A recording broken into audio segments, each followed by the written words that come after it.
Vamos abrir as nossas Bíblias no Evangelho de Mateus, capítulo 28, a partir do versículo 16. Mateus 28, 16 a 20. Nós fizemos uma série de 5 mensagens sobre a noiva do Cordeiro. Como domingo passado nós tivemos um culto focado em missões, nós estamos pregando uma série de 3 mensagens sobre a igreja, comunidade missionária. Então hoje é a 3ª mensagem, igreja, comunidade missionária. E hoje, Mateus capítulo 28, a partir do versículo 16 e até o final do capítulo. Mateus 28, 16 a 20. Seguiram os 11 discípulos para a Galiléia, para o monte que Jesus lhes designara. E quando ouviram, o adoraram, mas alguns duvidaram. Jesus, aproximando-se, falou-lhes, dizendo: toda a autoridade me foi dada no céu e na terra.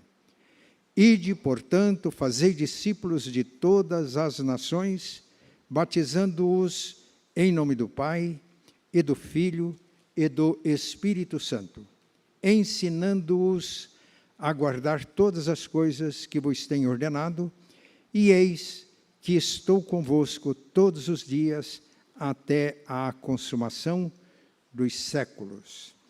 Neste texto, percebemos que o Senhor Jesus nos comissionou para fazermos discípulos de Cristo. Quando alguém comissiona, ele está atribuindo uma tarefa, dando uma incumbência e dando as condições para que essa tarefa seja feita. Então, o Senhor Jesus nos está dando a incumbência, a tarefa de fazermos discípulos de todas as nações. Fazer discípulos de todas as nações é ordem do nosso Senhor e Mestre aos seus discípulos. Fazer discípulos de todas as nações é o foco da missão da igreja. Precisamos estar atentos para que as distrações não nos afastem do foco. As muitas atividades que não visam alcançar o alvo da nossa missão cansam, frustram, desmotivam, confundem, matam. Quando eu vejo irmãos cansados, igreja cansada, meio desanimado, eu já desconfio logo que a gente está fazendo muitas coisas e às vezes deixando de fazer o essencial. Aquilo que Jesus quer que a gente faça. Se a gente quer agradar o Senhor Jesus, vamos fazer o que Ele manda. Por exemplo, se os irmãos, qualquer família aqui da igreja quiser me agradar, e me agradar com um almoço, já estou dando a dica, isso já aconteceu aqui, e os irmãos querem saber o que eu gosto. O que o senhor gosta? Olha, eu gosto muito de pudim, aquele de leite condensado, fica aquele buraquinho. Mas se quiserem me agradar, por favor, não façam esse pudim quando me convidarem. Porque eu não estou comendo esse pudim, apesar de gostar. Eu gosto muito de feijoada. Mas se quiserem me agradar com o almoço, por favor, não me sirvam feijoada. Porque eu deixei de comer feijoada, como lá umas 2 vezes por ano. Então, os irmãos têm procurado me agradar. Se quiserem me agradar, ao invés daquela sobremesa que é uma tentação, depois da refeição, me ofereçam uma fatia de mamão. É muito mais simples. Não precisa de refrigerante, nem de suco, desses sucos de caixinha. Nada disso. Me sirva uma água. E um café depois de algum tempo sem açúcar. Aí me agrada. Ora, a gente quer agradar a Jesus, fazendo coisas para Jesus. E a gente faz muitas coisas que Ele não pediu, que Ele não deseja, que não agrada, e deixa de fazer aquilo que Ele pede, aquilo que Ele quer. Que Deus nos ajude a nós nos focarmos na nossa missão, na incumbência que o Senhor nos deu. E Jesus deu essa incumbência aos discípulos dele. A ordem central é fazer discípulos de Jesus, fazer discípulos de todas as nações. No versículo 16, narra o encontro de Jesus com os seus discípulos, os apóstolos, depois da sua ressurreição.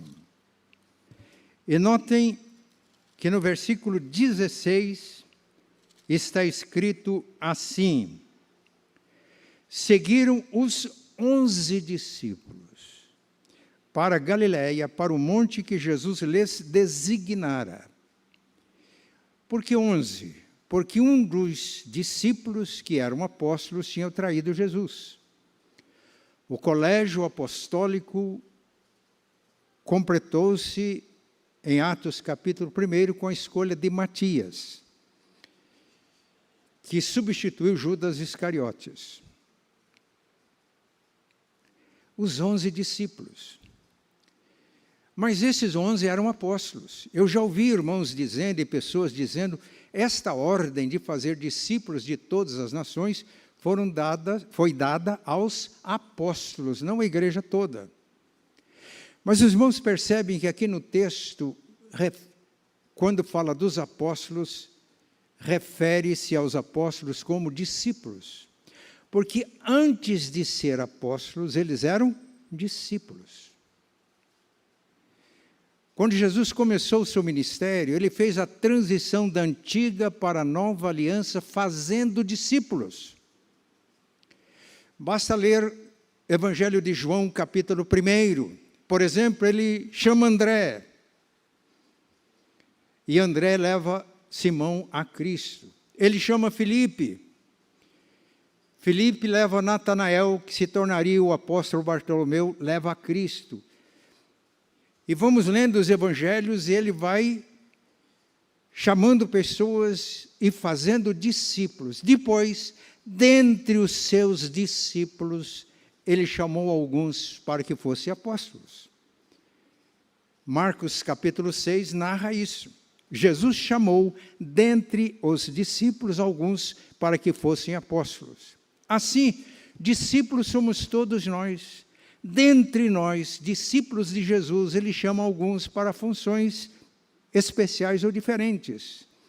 Todos temos ministério. É um princípio que já tem sido pregado aqui na igreja, a cada crente um ministro, porque cada crente convertido, cada crente que tem Jesus como Salvador e se submete a Ele como Senhor, tem ministério. Então essa ordem foi dada por Jesus aos discípulos. E é tanto que não foi dada só aos apóstolos, que a igreja começou no dia de Pentecoste. Muitas pessoas presentes não entenderam os fenômenos que aconteceram no dia em que se cumpriu o dia de Pentecoste, o Espírito Santo foi derramado. Então Pedro levantou-se, representando os demais apóstolos, e explicou o que estava acontecendo à luz da revelação de Deus no Antigo Testamento. O que ocorre não é alguma coisa ocasional, acidental. O que ocorre, ensina Pedro, é o que Joel profetizou e acontecerá nos últimos dias. Portanto, os últimos dias começaram no dia de Pentecoste. Que derramarei do meu espírito sobre toda a carne, vossos filhos e vossas filhas profetizarão, vossos jovens terão visões, vossos velhos sonharão. Vai acontecer sinais e prodígios até que venha o grande e glorioso dia do Senhor. Portanto, no Pentecoste começaram os últimos dias. E a mensagem de Pedro sob a inspiração e a unção do Espírito foi tão eficaz que aquelas pessoas sentiram tocada em seus corações e levantaram dizendo: que faremos, varões e irmãos?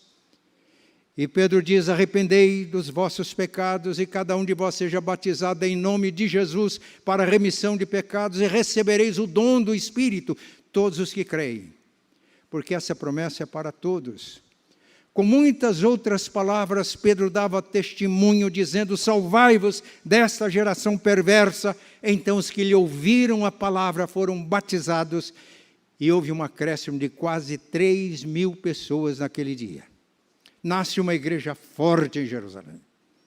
Uma igreja que tinha um corpo pastoral, uma equipe pastoral extraordinária. Talvez o pastor titular fosse Pedro. Ele sempre foi um líder no colégio apostólico. Mas veja que time que Pedro tinha. Ele tinha São Mateus, São João, Tiago. E a igreja foi crescendo e começou a perseguição contra a igreja. E Estevão foi martirizado. E por causa da perseguição que sobreveio à igreja, com o martírio de Estevão, todos foram dispersos, exceto os apóstolos. Nós estamos em Atos capítulo 8. E o texto é claro: e todos os que foram dispersos iam por toda parte anunciando a Jesus. Eram os apóstolos? Os apóstolos não foram dispersos. Então essa tarefa é para discípulos de Jesus. E alguns chegaram até no norte de Jerusalém, Síria, anunciando o evangelho, mas só para judeus. Alguns falaram para os gregos. E chega a Antioquia, capital da Síria na época, e começaram a falar aos gregos. Muita gente se converteu. Nós estamos agora em Atos capítulo 11. Muita gente se converteu. Mandaram Barnabé, fortaleceu a igreja. Ele lembrou-se de Paulo, que estava em Tarso, sua cidade natal. Foi buscar Saulo, que logo depois passou a ser chamado Paulo. Por todo um ano, anunciaram o evangelho, ensinaram a igreja, discipularam a igreja de Antioquia. Enquanto a liderança da igreja estava jejuando e orando, o Espírito Santo se manifestou: separai-me a Barnabé e a Saulo para a obra que os tem chamado. Eram os principais líderes da igreja. E de Antioquia, o evangelho vai se irradiando por toda a Ásia Menor, alcança a Europa. Paulo fez planos de evangelizar a Península Ibérica, Espanha, Portugal, e se ele soubesse da existência da América, sem dúvida, ele teria feito plano para nos evangelizar. Toda a igreja mobilizada para isso. Então é função dada aos discípulos. Agora nós vamos destacar aqui 3 palavras ou frases chaves nesta missão para a qual nós somos comissionados pelo nosso Senhor. Vamos destacar a palavra toda a autoridade. Fala da competência. Todas as nações é a abrangência dessa missão. E todos os dias fala da dinâmica da presença de Jesus em nossas vidas. São as palavras-chave, expressões-chave do comissionamento para o discipulado.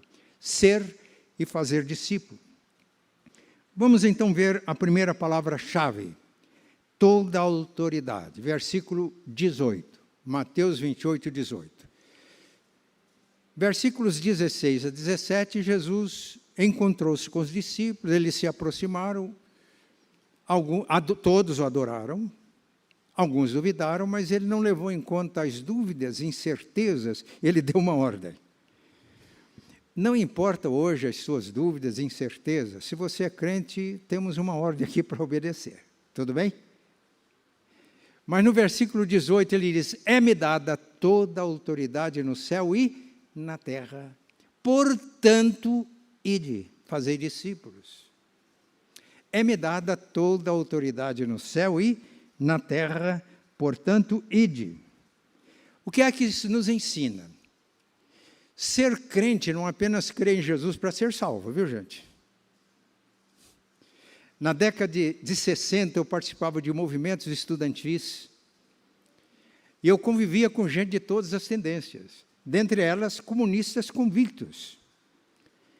Eu me lembro que um dia um deles, jovem, estudante universitário, me disse: ser crente igual vocês falam é muito fácil. Faz lá uma pregação bonita, levanta a mão, pronto, já se converteu. Eu me lembro que eu dei a seguinte resposta. Falei: você sabe alguma coisa de Jesus de Nazaré? Ele falou: não, eu sei. O que é que você acha de Jesus de Nazaré? Ele foi um líder interessante. Você sabe que ele se deu por nós? Foi ao sacrifício? Você sabe como ele viveu?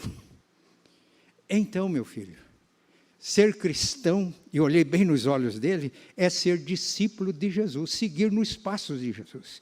Ele olhou para mim e falou: mas isso faz diferença. Eu falei: claro que faz.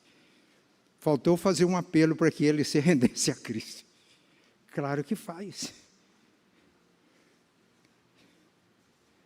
E é para isso que Jesus nos chama, para sermos discípulos. Por quê?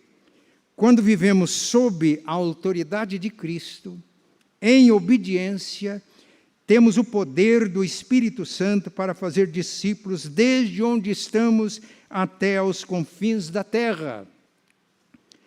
Ao nos comissionar, ele delega autoridade para cumprir a missão.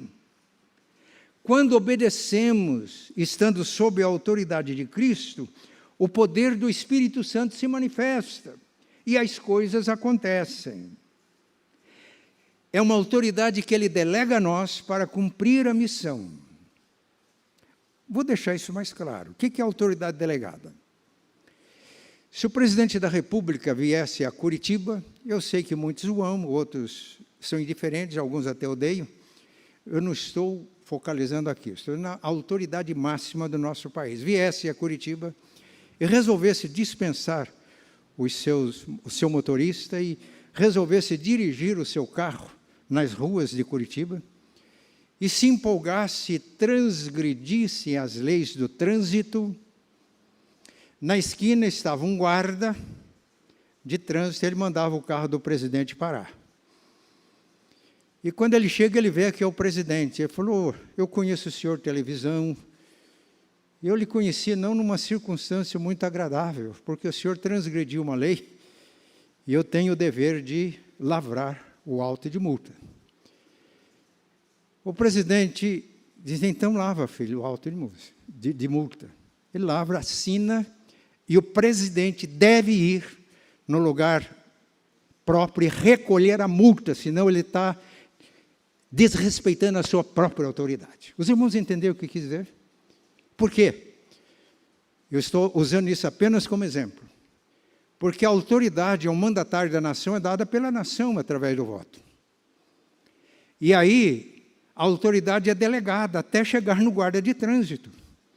De tal maneira que desrespeitar um guarda de trânsito é a mesma coisa de respeitar a nação brasileira, que conferiu autoridade e poder para ser exercido para o bem do povo. Alguém: pastor, isso é romantismo. Pode ser romantismo, mas as coisas são assim.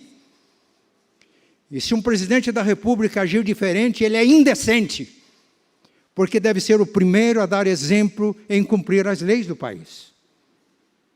Ora, por que o mundo está ruim? Porque às vezes nós crentes não levamos as coisas a sério.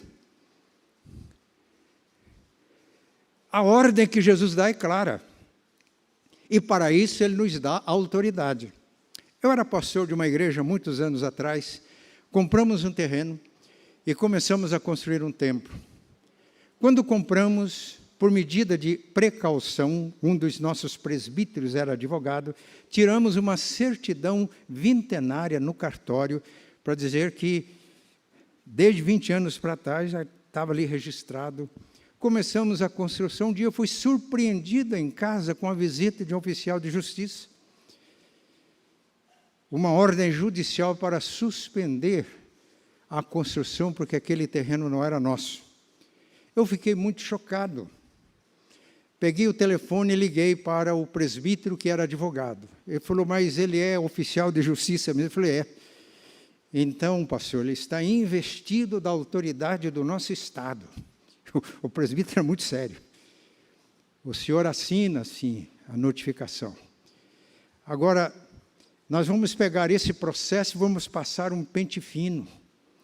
Ele pegou o processo e viu que realmente a metade de um quarteirão tinha uma escritura registrada em nome de um empresário da cidade que tinha feito uso capião e tinha já transcorrido o prazo. Ele ligou para mim, pastor, se vamos passar um pente fino no processo, se não houver falhas insanáveis, realmente é dele. Tudo que nós podemos fazer agora é acionar quem nos vendeu, que nos vendeu alguma coisa que não era dele. Mas eu lembrei, quem nos vendeu uma pessoa que parece que só tinha aquela propriedade. Isso vai criar um problema para nós como igreja. Mas deixa eu passar um pente fino. Passou, disse, pastor, eu achei falhas no processo, insanáveis, e vamos entrar. E ele já disse, levou 7 anos, mas a igreja recuperou. Mas qual é o ponto que eu quero dizer?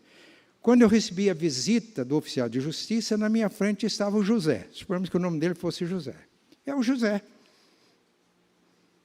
Mas ali, ele estava investido de autoridade. O José poderia ter muito menos cultura do que eu. Poderia ter muito menos vivência do que eu. Mas ali, ele estava representando o Estado brasileiro, a justiça. E o presbítero diz, acate a autoridade. Eu assinei. Falei, agora vamos ver o que vamos fazer. Eu não sei se os irmãos estão entendendo onde eu quero chegar. Se você é discípulo de Jesus, Jesus te investiu de autoridade. Então, quando você pregar o Evangelho, não é o Sebastião, não é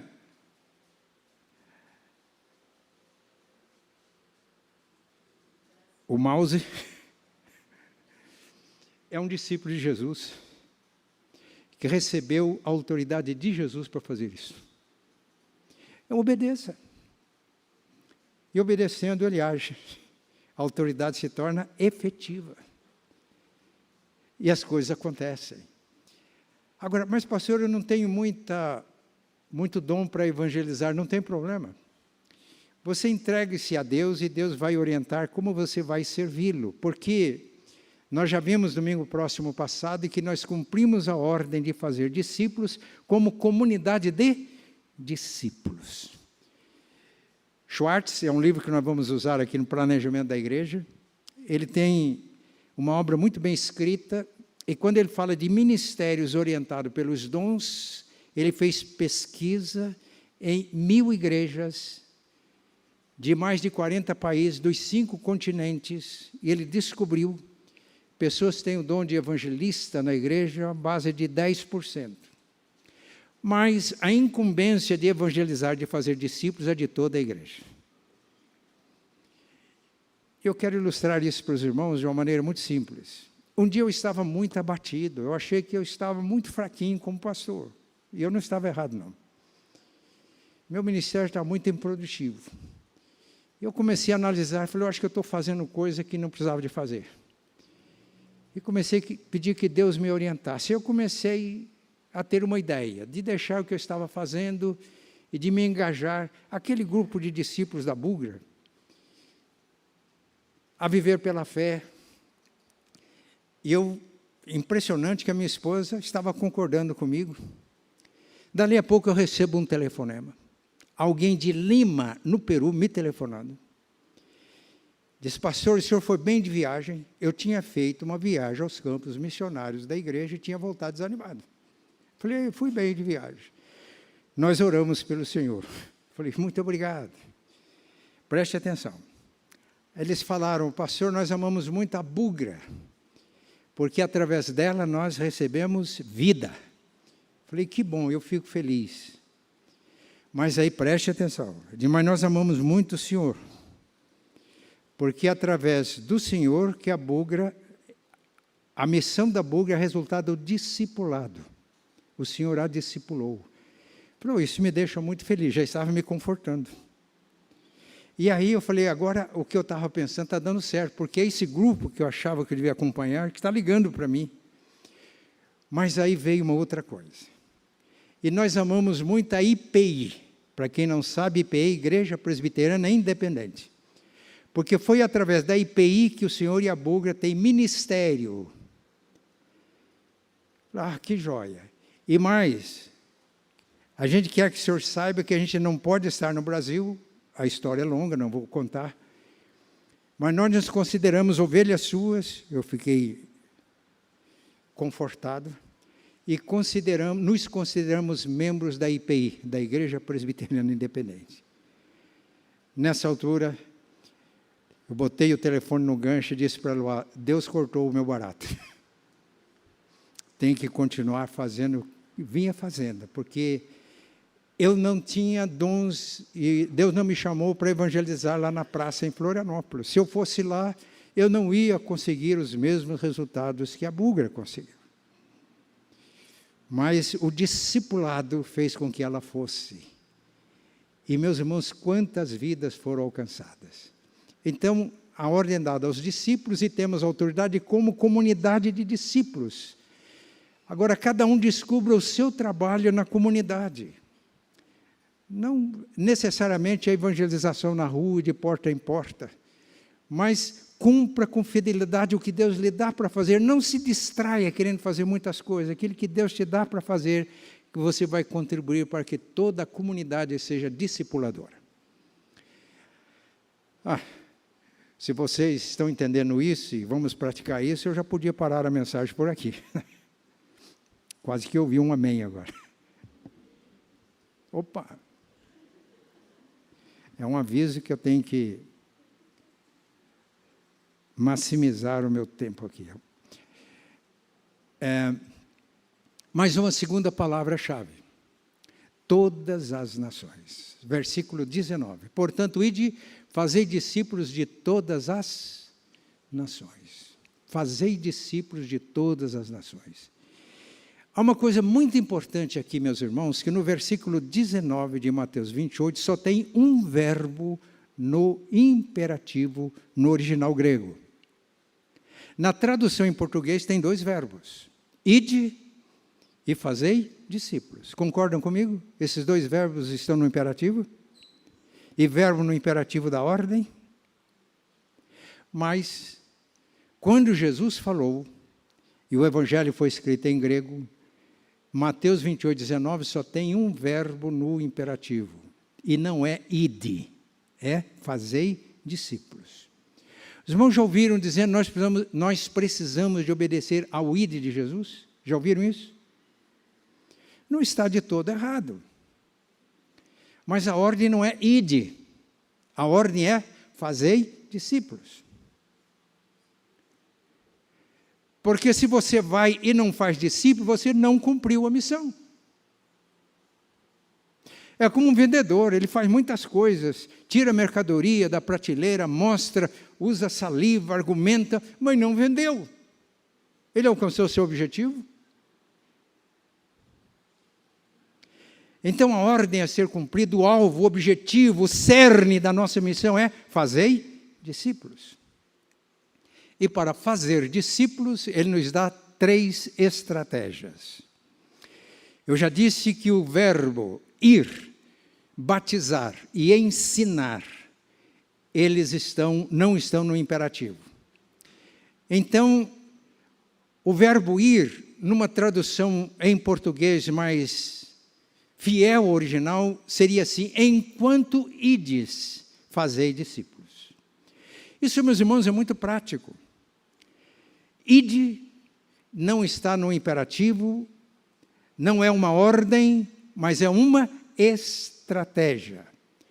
E quando está claro para nós o objetivo que a gente quer alcançar, a gente precisa das estratégias certas para alcançar o objetivo. Não é assim? Alguém já disse que quando eu não sei aonde eu quero chegar, qualquer caminho serve. Mas quando eu sei aonde quero chegar, eu descubro o caminho certo para chegar lá. Enquanto ides fazer discípulos.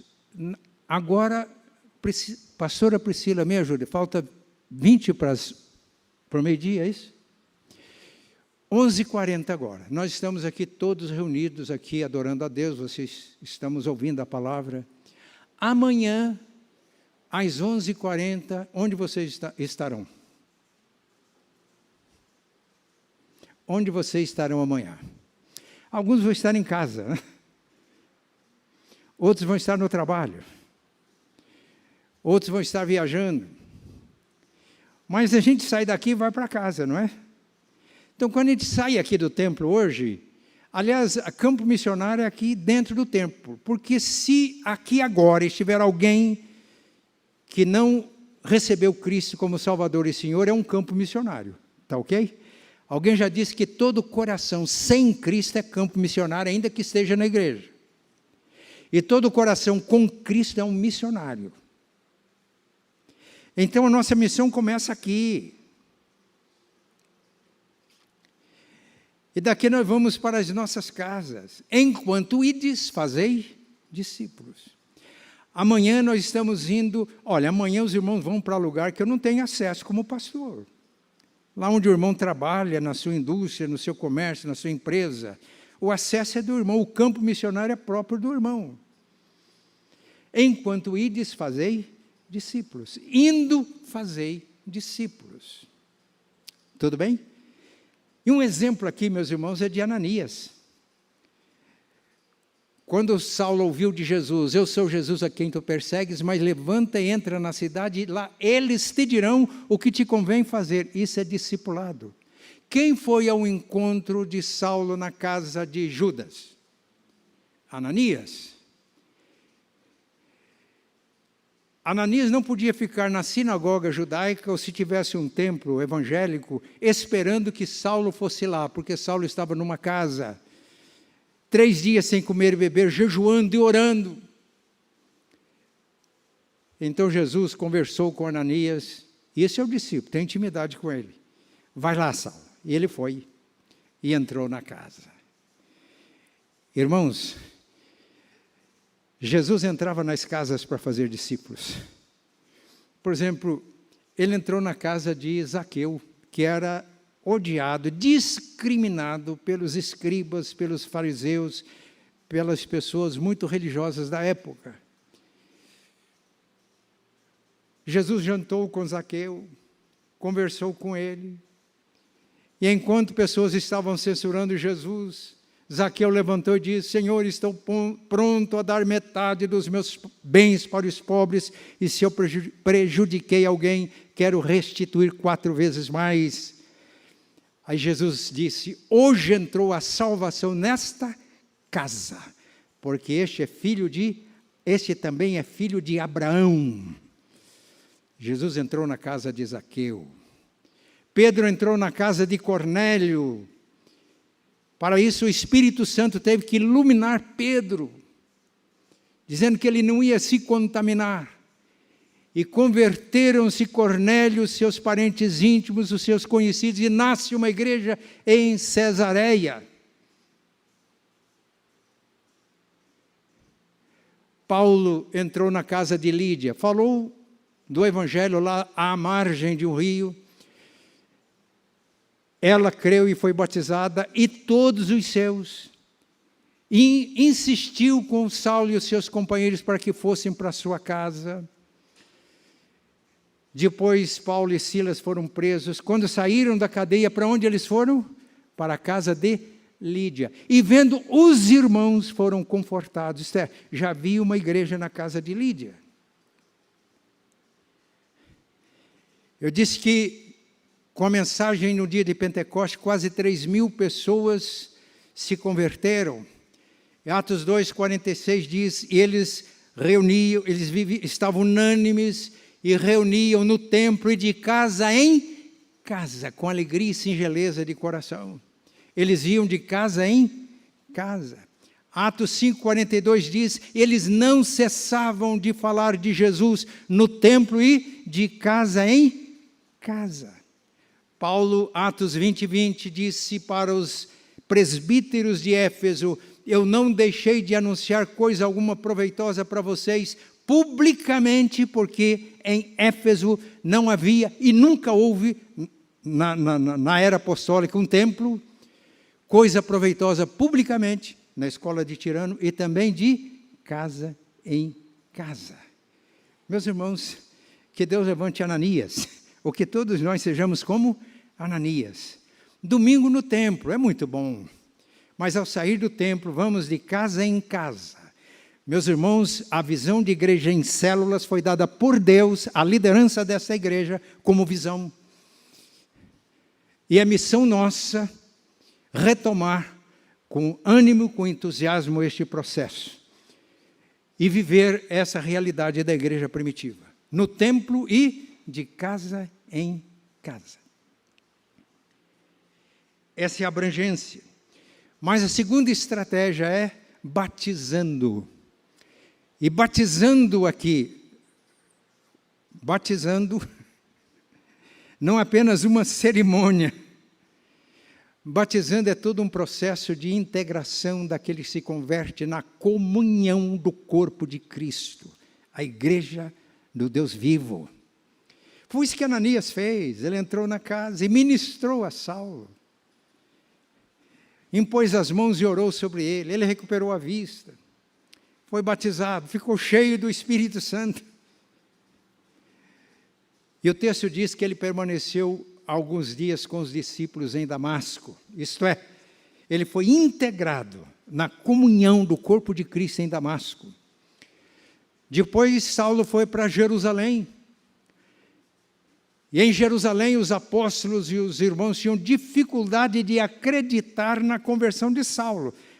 Pode ser uma estratégia deste homem, ele veio aqui para se infiltrar no nosso meio, mas aí Deus levantou um homem chamado Barnabé, e foi a Jerusalém e contou a experiência de Saulo que tinha acontecido em Damasco. E aí Saulo foi recebido na comunidade dos discípulos, na comunhão do corpo vivo de Cristo. Irmãos, o batizando significa todo um processo de integração do recém-convertido na comunhão do corpo de Cristo, porque não tem como ser cristão sem viver na comunhão com Deus Trino e na comunhão de uns com os outros. Foi isso que Paulo aprendeu. Perseguindo os crentes, ele perseguia Jesus. Atingindo o membro do corpo na terra, ele atingia a cabeça do corpo no céu. E a experiência de conversão de Saulo. E a ter 3 estratégias. Fazer discípulos, indo, batizando e ensinando a guardar todas as coisas que eu vos tenho ordenado. Meus irmãos, esse ensinar aqui, não ensinar as pessoas a conhecer muito a Bíblia. Isso é importante. Mas ensinando a guardar tudo que Jesus mandou. Isto é, fazer das pessoas que estão me ensinando, pessoas obedientes a Jesus. Eu posso ensinar e a pessoa pode saber Bíblia de cor, se ele não obedece, não vale nada. Absolutamente nada. Ensinando-os a guardar, a praticar tudo o que eu mandei. Por outro lado, a pessoa pode saber muito pouco, se ele obedece, ele vai cada vez conhecendo mais. Porque ele não está apenas conhecendo teoria, ele está conhecendo realidades da revelação divina, e incorporando isso na sua vida.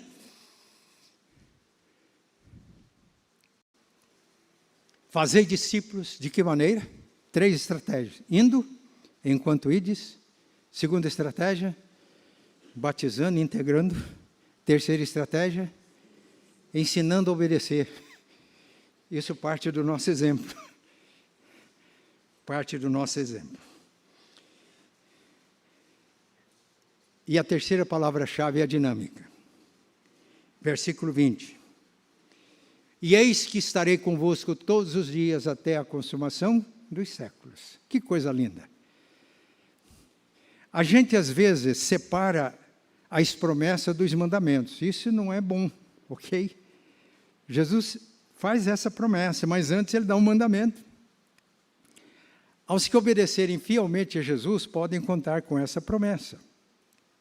Os irmãos se lembram de Paulo e Silas?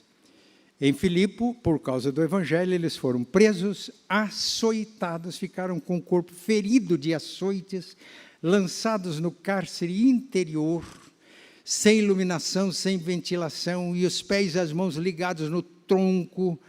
Alguém poderia dizer, mas isso pode acontecer com um servo fiel de Cristo? Pode. Por que isso acontece comigo? Quando você sabe que tem um câncer, você diz, por que acontece comigo? Eu sirvo a Deus fielmente. A pergunta deve ser invertida, por que não comigo? O essencial é a presença dEle. Se estamos sendo fiéis, o essencial é a presença. Paulo estava no cárcere interior, sem iluminação, sem ventilação, pés e mãos ligados no tronco, uma situação extremamente desconfortável. Depois de algum tempo doía tudo. Mas o que é que eles faziam na cadeia? Se alguém está triste, ore, eles oravam. Se alguém está alegre, cante louvores. Ficaram alegres naquela situação. E cantaram louvores. Meus irmãos, isso significa a presença de Jesus. Estando conosco nas maiores dificuldades e quando enfrentamos os maiores desafios, lombos feridos de açoites, pés e mãos ligados no tronco, numa cela sem iluminação, sem ventilação, mas eles oraram e Jesus visitou-os na cadeia.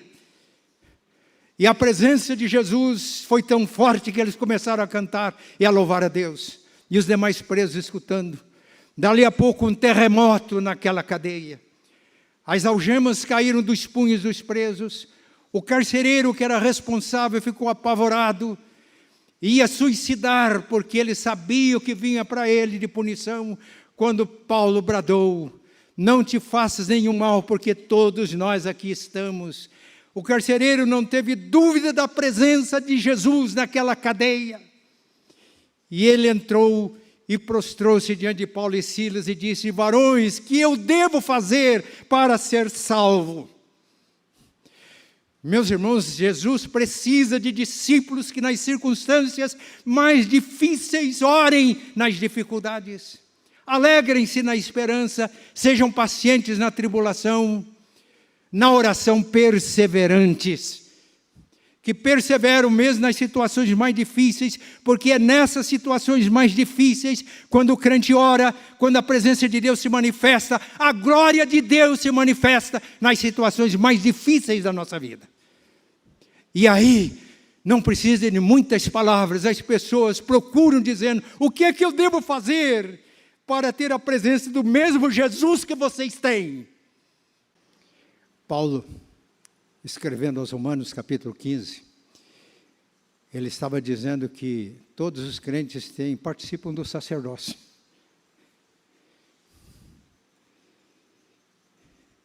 E aí ele falou do sacerdócio dele. E Paulo disse o seguinte, porque eu não ousarei a falar nada mais, nada menos daquilo que Cristo fez por meu intermédio, por palavras, por obras, por força de sinais e prodígios, de tal maneira que desde Jerusalém até ao Ilírico, o ano passado eu estive à margem do mar Adriático, na região do Ilírico, e quando eu, olhando para o mar, me veio à mente, foi aqui que Saulo navegou para ir até Roma, e ele veio, percorreu toda essa região, eu estava na Albânia, pregando o Evangelho, meu coração encheu de alegria. Eu disse, Senhor, concede-me a graça de ser fiel e deixar um legado, como Paulo deixou. Mas note bem o que ele disse, eu não ousarei a falar nada mais além daquilo que Cristo fez por meu intermédio, para levar os gentios à obediência de Cristo por palavras, obras, sinais e prodígios. Essa missão de Cristo continua hoje aqui com a nossa igreja. Eu tenho certeza que nós temos aqui discípulos de Cristo. Eu não vou dizer quem é, quem não é, porque só Deus sabe. E como discípulos de Cristo, nós estamos nos unindo para cumprir a nossa missão. Eu quero dizer aos irmãos o seguinte: mas pastor, essa missão é muito difícil. Eu não tenho capacidade. Se você não tem capacidade, console-se comigo, que eu também não tenho.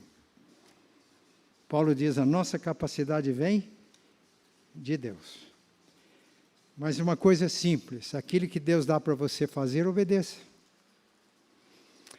E cada um de nós obedecendo, toda a comunidade se torna missionária. E cumprimos a missão que Ele tem dado para nós em Curitiba. Lá do meu apezinho, do flat, onde eu estou, eu vejo o templo, vejo as ruas, vejo o entorno, vejo Curitiba. O conselho me botou num lugar muito interessante. Lá em cima, no térreo, você tem uma visão de Curitiba 360 graus. Enquanto eu vou lá e fico olhando, oh Deus, faz com que aquele grupo de discípulos onde o Senhor me colocou se mobilizem como um exército do Senhor para, no templo e de casa em casa, alcançar esta cidade com o Evangelho salvador e transformador de Jesus. Amém.